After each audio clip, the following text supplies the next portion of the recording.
Give me my money now! There's not always a right answer for when to shoot and when to hold your fire. You should eliminate all the variables that you can. It's a decision that law enforcement officers are asked to make every day on the job. Stop! Stop right there! I don't want to shoot you, man! I don't want to shoot you! Police officers are trained to serve and protect the community. He says the issue in this case isn't the facts, it's the judgment of the officers that's called into question.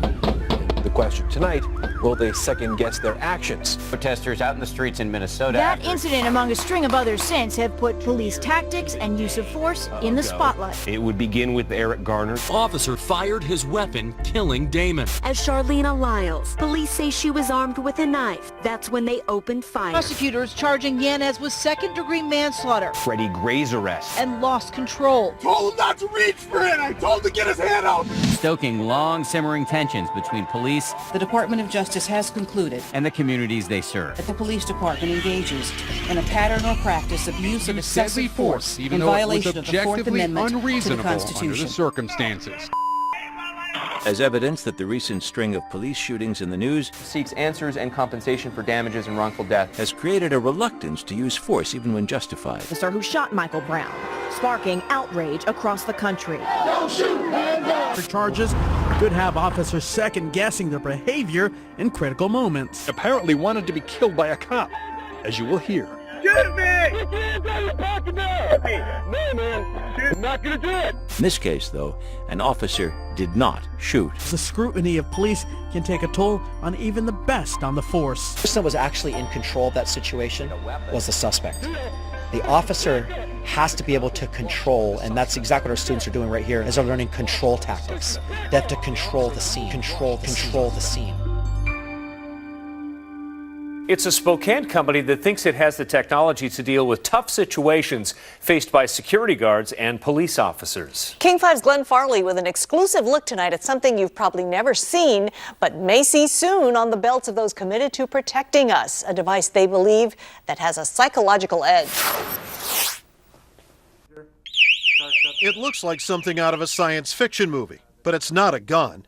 It's designed to avoid the use of a gun or even tasers. First through light and sound. You don't know what it is, but you know it means business. And if a bad situation continues to escalate. So at 10 feet, it's going to hit exactly where I have the dot. There.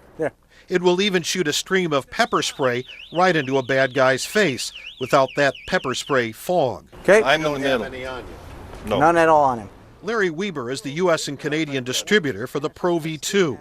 Paul Sanchez is a retired sheriff's deputy and border patrol agent. That's hot. Can you imagine that? Is hot. The ProV2 unit. It also has a camera and microphone recording video and audio of an incident as soon as it leaves the holster.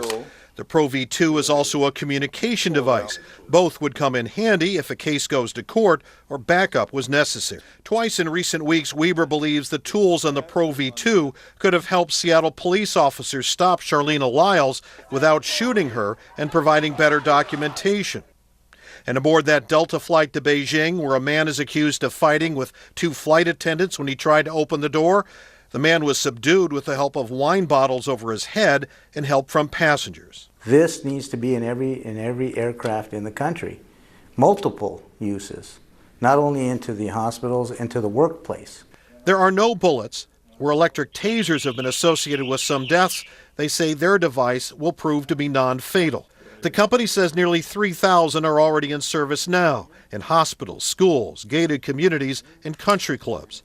Its promoters thinking they have one tool that covers more bases in the field with information that will put the bad guys away in court. In Seattle, Glenn Farley, King 5 News. The people that have used the unit have been extremely pleased with it. As a 26-year law enforcement veteran, I know the challenges of quickly determining appropriate levels of force. We have significant and comprehensive testimonials. They all love this device. When non-lethal response is required, I urge you to investigate the ProV2 as a safer alternative to electric shock.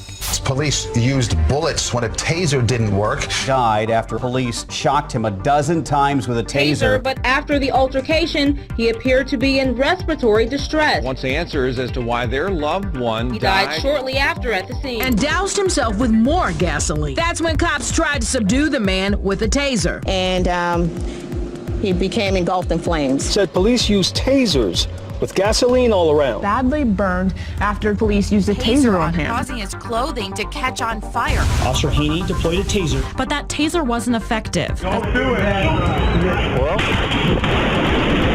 And when their tasers couldn't do it, they pulled out their guns. They're also trained to use less lethal force as an intermediate step, but also be prepared to use lethal force. Williams says law enforcement and first responders go through 40 hours of classroom instruction and role-playing scenarios. Understanding and knowing when to deploy less lethal or lethal force. It starts with evaluating the situation to make sure it's safe for county police officers, firefighters, first responders, and the public.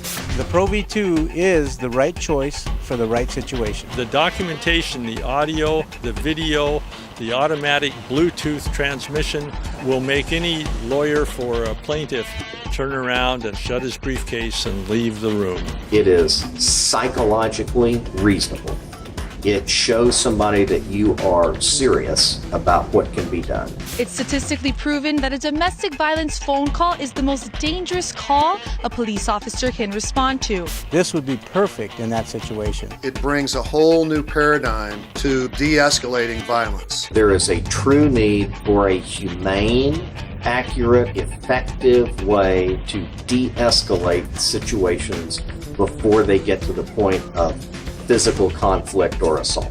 And the solutions that this device has delivered. The ProV2 is just remarkable, where you go from laser sight on the floor to pulling it up and saying, I am recording this, and we are recording it in audio and video. And the evidence that is kept in this machine could be used in the court of law. It's not a question of he said, she said, but rather it's factual. It's less than your deductible on your general liability insurance. For heaven's sakes, do your own due diligence, look at the literature, read the brief white paper, and evaluate. The ProV2 is a game changer. Simple and effective. This is the first legitimate choice we have between talking and shooting to de-escalate situations. This is the future. It is an entire paradigm shifter. And its time has definitely come. The ProV2. Prevention, protection.